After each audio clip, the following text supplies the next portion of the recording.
Olá, minha gente, tudo bem? Bom, na aula de hoje a gente vai falar sobre processo legislativo. Na aula passada, eu mesma falei com vocês sobre o funcionamento, né, do Poder Legislativo, do Congresso Nacional, né? Falei quem, né? Quem é a Câmara, quem é o Senado.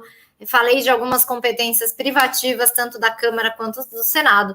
E agora a gente vai falar um pouco sobre a grande função do processo, né, do Poder Legislativo, que é o quê? Que é fazer as leis, né? Mas vocês vão ver, né, que a função do Congresso Nacional não é apenas fazer as leis, é também alterar a Constituição. Então, eu vou colocar aqui na tela para vocês aquela pirâmide que eu já falei com vocês lá na primeira aula sobre o que é Constituição. Isso é o que a gente considera como a hierarquia das normas. Então, como vocês estão vendo aí, no topo da hierarquia, no topo da pirâmide, existe a Constituição Federal, que é a norma máxima, né? É quem manda de fato no país, é a Constituição Federal. Então, as normas constitucionais estão no topo da hierarquia, ou seja, a Constituição manda mais do que qualquer lei, decreto e qualquer outra coisa que vocês tenham pensado, né, juridicamente. E embaixo das leis, a gente vai pensar assim: a Constituição Federal está no topo, e cada vez que a gente descer um degrau, né, a gente vai ter o quê? Vai ter o de baixo complementando o de cima. Então, a gente tem no topo as normas constitucionais, a Constituição Federal. Embaixo, a gente vai ter as leis complementares e leis ordinárias. Complementares e ordinárias são dois tipos de lei. Saibam que não existe exatamente uma hierarquia entre elas, tá? Elas tratam de assuntos diferentes. As leis, de um modo geral, complementam o que está na Constituição. Os decretos, né, que aí são feitos pelo chefe do Poder Executivo, então tem o presidente, o governador, o prefeito editando o decreto, e eles servem para quê? Para complementar, para detalhar mais as leis. E aí, embaixo disso, a gente tem portarias que servem para regulamentar os decretos e até chegar a ordens individuais. Mas hoje a gente vai falar basicamente dos dois de cima, da Constituição Federal e das leis complementares e ordinárias. Eu falei para vocês, né, na primeira aula, quando a gente falou sobre o que é Constituição, né, eu falei sobre como se faz uma Constituição nova, tá? Então, né, o momento da Assembleia Constituinte, o momento de se fazer uma Constituição nova é exatamente, né, guardadas as devidas proporções, aquela nossa historinha maluca, né, dos habitantes que resolveram fundar uma nova ilha. Só que aí vem a pergunta. Bom, fez-se a Constituição, ela virou um documento, ela existe lá e etc. E aí, se de repente, depois de um tempo, alguém quiser alterar a Constituição, pode? Pode. Pode alterar a Constituição. Mas aí vocês vão perguntar assim, mas espera, né? Não falou que até quando eu contei ali da parte histórica, de grandes mudanças, por exemplo, de monarquia para república, de regime autoritário para democracia, então falar assim, mas então para que se fez uma nova Constituição? Não era necessário, não era preciso, não bastava apenas alterar a Constituição? Aí é que vem a questão, né? E eu posso falar isso como da nossa Constituição atualmente, porque cada Constituição pode ter as suas próprias regras. Mas é o seguinte, sim, a regra é que se pode alterar a Constituição, né? E a proposta de emenda, né, de alteração à Constituição se chama PEC. E após a PEC ser aprovada, né, a proposta de emenda à Constituição, se tem uma emenda constitucional que vai ser responsável por alterar o texto da Constituição. Mas a nossa Constituição atual tem uma coisa que a gente chama de cláusula pétrea. O que quer dizer isso? Em regra, a Constituição pode sim ser alterada, mas algumas partes da Constituição não podem ser alteradas. Nunca. E é o que a gente chama de cláusula pétrea, porque elas são tão duras, tão resistentes quanto uma pedra. Você não pode alterar, você não tem como mexer, elas não são flexíveis, não são nada. Então, alguma parte, tem uma parte ali da Constituição, que é o que a gente chama de cláusula pétrea, não pode ser alterado nunca, tá? E isso, as nossas chamadas cláusulas pétreas, que são aquelas partes da nossa Constituição que são tão importantes que não podem ser alteradas, elas estão lá no artigo 60, parágrafo 4º da Constituição. E aí fala o que é a nossa Constituição, tá aí o texto para vocês. Não será objeto de deliberação a proposta tendente a abolir, né? Então, ou seja, cuidado, hein? É proposta tendente a abolir ou até diminuir os efeitos. Você pode mexer nessas áreas da Constituição se for para ampliar ou se for para fazer modificações que não vão diminuir a proteção que já existe hoje, né? O que você não pode é abolir esses institutos ou diminuir a sua proteção, tá? Então, quais são essas áreas que você não pode retirar nunca da Constituição?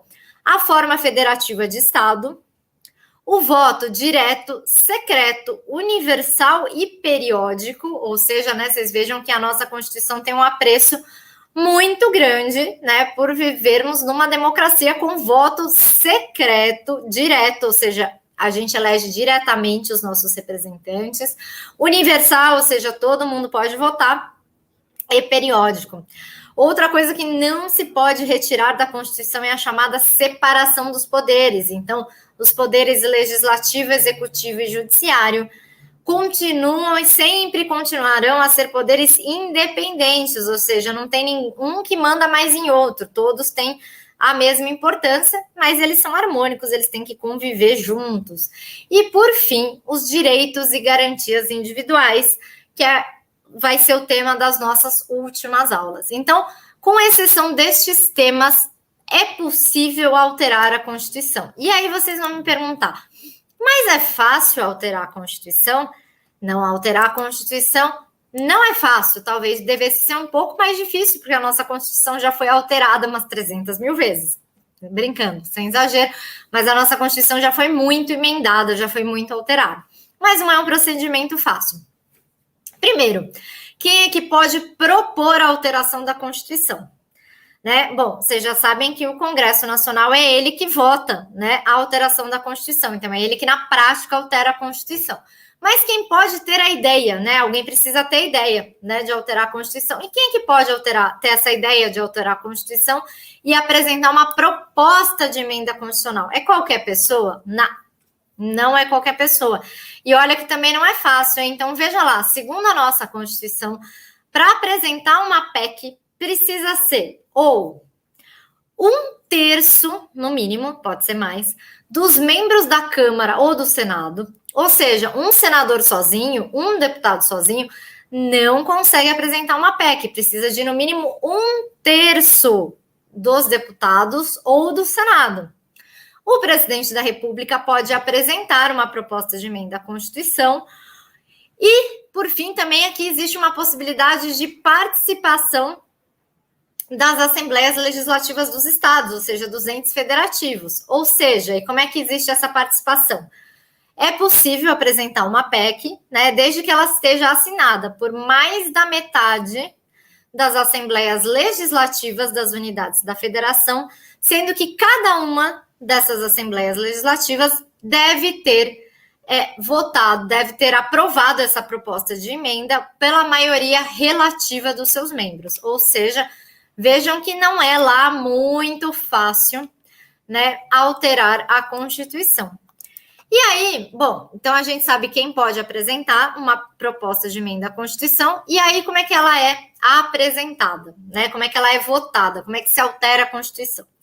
Né? Em regra, se a PEC foi apresentada ou pelo presidente da República ou pelas Assembleias Legislativas, ou por no mínimo 1/3 dos membros da Câmara, ela começa a ser votada na Câmara. Se ela foi apresentada por 1/3 dos senadores, no mínimo, ela começa a ser votada no Senado. Bom, a PEC, para ser aprovada, precisa ser votada na Câmara em 2 turnos e em cada turno ter voto de mais de 3/5 dos seus membros. Então, como é que é? Você apresenta uma PEC, na hora de ser votada, vamos dizer que comece na Câmara, ela colocada em votação, tem que ter, no mínimo, 3/5 dos membros, ou seja, 60% dos deputados votando sim. Depois vai ser colocada de novo em segundo turno para votação, ou seja, vai ser votada de novo. É tipo, vocês têm certeza que vocês querem alterar? Aí, no segundo turno, tem que ser aprovada de novo por 3/5. Aí ela passa para o Senado. No Senado, a mesma coisa. Vota-se em primeiro turno, aprovada por 3/5. Se for aprovada por 3/5, vota-se de novo em segundo turno e tem que ser aprovada por 3/5. Se ela já for rejeitada em qualquer uma dessas votações, ela vai arquivada, ok? E aí, uma coisa interessante. Tendo sido aprovada a emenda constitucional na Câmara e no Senado, não existe mais participação de mais ninguém. Sendo aprovada pelo Congresso Nacional, a emenda à Constituição ela é promulgada pela mesa da Câmara e do Senado. Isso quer dizer que não tem uma coisa que a gente ouve muito nas leis e que existe no processo legislativo das leis, que é o famoso sanção ou veto do presidente da República. Então, o presidente da República participa só na hora de propor uma emenda à Constituição. Depois, ela é aprovada exclusivamente pelo Congresso Nacional e não tem mais participação do presidente para sanção ou veto. Uma curiosidade também é que existem alguns períodos em que a Constituição não pode ser alterada. Então, durante o estado de defesa ou de sítio, ou durante a intervenção federal, que são mecanismos que a Constituição entende que são excepcionais, a Constituição não pode ser alterada. Certo? Bom, agora vamos para as leis. A gente já viu como é que pode alterar, né, a Constituição. Agora, as leis. As leis, lembrem-se, elas devem ser feitas sempre com base na Constituição. Então, elas pegam o que já está na Constituição e detalham, né? A lei detalha, cria regras, cria obrigações, detalha melhor direitos que já estão dispostos na Constituição Federal. Bom, e aí, a gente sabe que quem vota, que quem faz as leis é o Poder Legislativo. Mas, de novo, aí, eu perguntei na PEC quem é que podia propor uma emenda à Constituição, agora eu pergunto para vocês. Quem é que pode propor uma lei, né? Então, sempre que a gente falar de quem pode apresentar, né, um projeto de lei novo, é o que a gente fala de iniciativa das leis. Bom, para a lei é um pouco mais fácil. Então, em primeiro lugar, qualquer membro ou comissão da Câmara ou do Senado ou do Congresso Nacional pode aprovar uma lei. Aprovar não, é apresentar um projeto de lei. Lembra que eu falei para vocês que na PEC precisava de 1/3 dos membros da Câmara ou do Senado. Aqui basta um deputado ou um senador. E ele pode apresentar um projeto de lei. O presidente da República também pode apresentar um projeto de lei.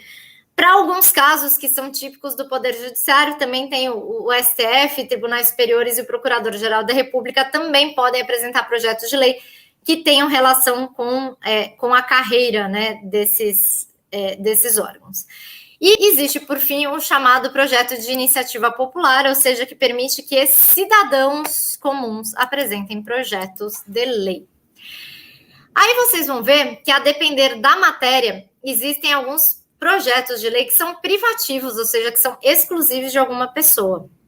E lá no artigo 60, parágrafo 1º da Constituição Federal, fala que tem alguns assuntos em que a iniciativa da lei é privativa do presidente da República. Ou seja, se cair em algum desses assuntos que estão aí no artigo 60, parágrafo 1º, apenas o presidente da República, e tão somente ele, pode apresentar um projeto de lei, né?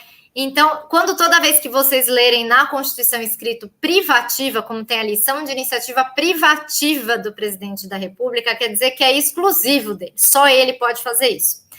Então, para vocês terem ideia, por exemplo, é sobre Forças Armadas, criação de cargos na administração federal, e aí tem uma lista bastante grande até de todos os temas em que um projeto de lei somente pode ser apresentado pelo presidente da República, tá? E vale lembrar que essa lógica se repete um pouco em todos os entes federativos, tá? Vocês vão ver que boa parte do que a gente está falando aqui se aplica para os estados e para os municípios, tanto que eu tenho uma história muito engraçada para contar para vocês. No meu concurso da Procuradoria, eu, muito espertamente, esqueci de estudar a lei orgânica do município com afinco. Não é que eu esqueci, tinha pouco tempo para o concurso e nos últimos concursos da Procuradoria não tinham caído questões específicas sobre a lei orgânica do município. No meu concurso caíram várias questões sobre a lei orgânica do município. Mas como eu tinha estudado a Constituição Federal, o que eu fiz? Eu respondi a mesma coisa do que estaria escrito na Constituição Federal. E acertei tudo. Então, saibam que boa parte das disposições, tanto da Constituição Estadual quanto da Lei Orgânica dos Municípios, repetem, tá, o que está na Constituição Federal. Bom, né? Voltando para a iniciativa, né, de quem mais pode propor um projeto de lei. O presidente da República, ele pode propor projetos de lei sobre aqueles assuntos, né? E sobre estes assuntos, só ele pode propor projetos de lei. Os deputados e senadores não têm questões de iniciativa privativa, né? É residual, se não é privativo do presidente da República, cabe aos senadores ou deputados. E aí tem também o que a gente chama de iniciativa popular. Eu falei para vocês que os cidadãos comuns podem apresentar um projeto de lei.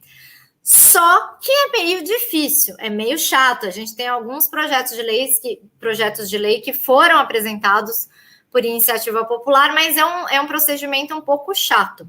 Bom, em primeiro lugar, o projeto de lei que tem a iniciativa popular, ele é apresentado primeiramente à Câmara dos Deputados e ele deve ser assinado, cuidado para a loucura aí, né? Por, no mínimo, 1% do eleitorado nacional, não é da população, por 1% do eleitorado nacional. Esse 1% das pessoas que assinou deve estar distribuído por pelo menos 5 estados. E dentro de cada estado tem que ter sido assinado por, no mínimo, 0,3% dos eleitores. Não é fácil, né? Confuso, bem confuso, concordo plenamente. Mas, enfim, tá aí que existe a possibilidade dos cidadãos apresentarem um projeto de lei que vai ser apresentado pela Câmara e depois votado. Bom, eu contei para vocês, né, nas emendas à Constituição, que o processo para aprovação de PEC ele é um pouco difícil. Ele tem que ser votado em 2 turnos em cada casa e aprovado em cada uma das votações por 3/5 dos membros, né? Então, como é que é para as leis? Aprovar a lei é um pouco mais fácil. Bom, diz a nossa Constituição ali no artigo 64 que os projetos de lei que foram de iniciativa do presidente da República, do Senado Federal, dos tribunais superiores, e também a gente já viu, né, da iniciativa popular, eles terão início na Câmara dos Deputados. Então, o projeto de lei, ele começa, nesses casos, em regra, na Câmara dos Deputados. Quando é que ele começa no Senado? Quando ele foi apresentado por um senador, tá? Bom, aí ele vai à votação, mas vamos considerar que ele começou na Câmara dos Deputados, né? Ele vai ser votado na Câmara dos Deputados. Se for aprovado, ele é enviado ao Senado. Se o Senado alterar o projeto de lei aprovado para a Câmara, alterar o texto, porque o Senado pode alterar o texto, volta para a Câmara votar a alteração. E aí a Câmara tem a palavra final, porque ela pode aprovar a alteração do Senado, pode rejeitar também, tá? Mas aí, para não ficar esse vai e volta eternamente, a palavra final é da Câmara, é sempre da casa que iniciou, é da Câmara no meu exemplo. Se começar no Senado é o contrário, tá? Então começou no Senado, o Senado aprova, vai para a Câmara, se a Câmara alterar, volta para o Senado, e aí o Senado tem a palavra final, certo? E aí, em tese, o projeto de lei ele tem que ser aprovado pelas 2 casas em um só turno de votação. Então, vamos dizer que não vai ter, no meu exemplo agora, não vai ter alteração nenhuma. Então, o projeto de lei é apresentado na Câmara, é votado na Câmara. Foi aprovado? Vai para o Senado. Senado aprovou? Beleza, assinado, aprovado.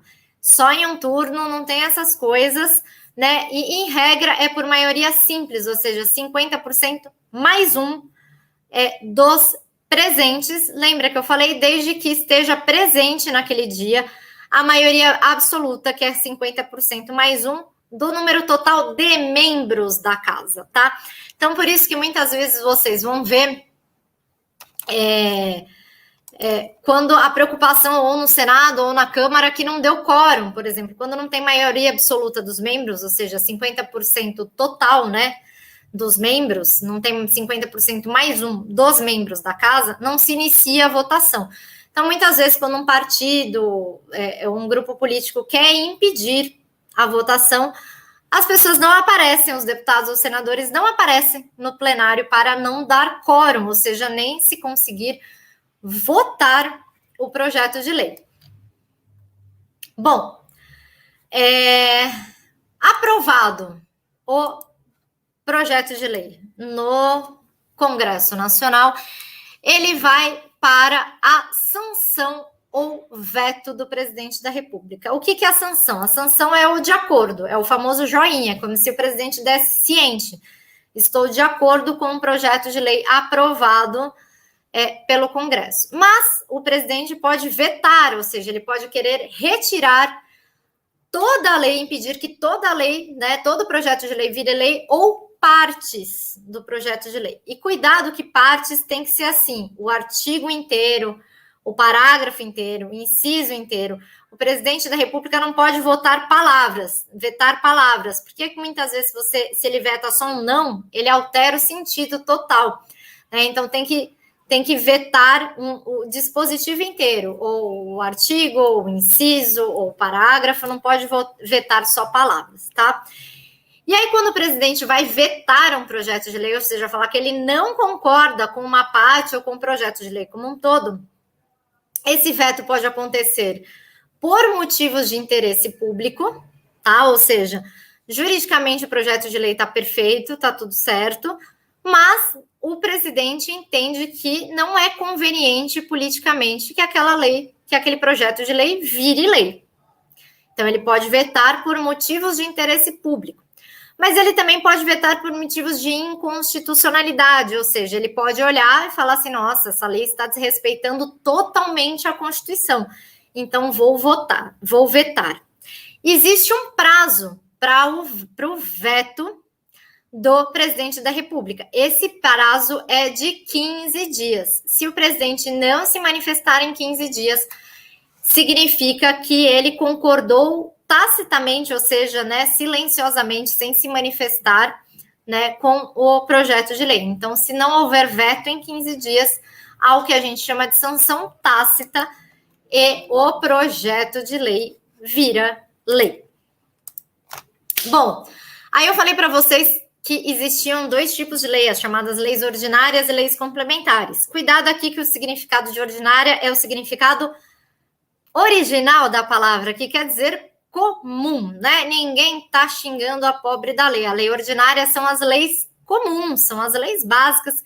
E a diferença entre uma lei ordinária e a lei complementar é basicamente o quórum de aprovação, tá?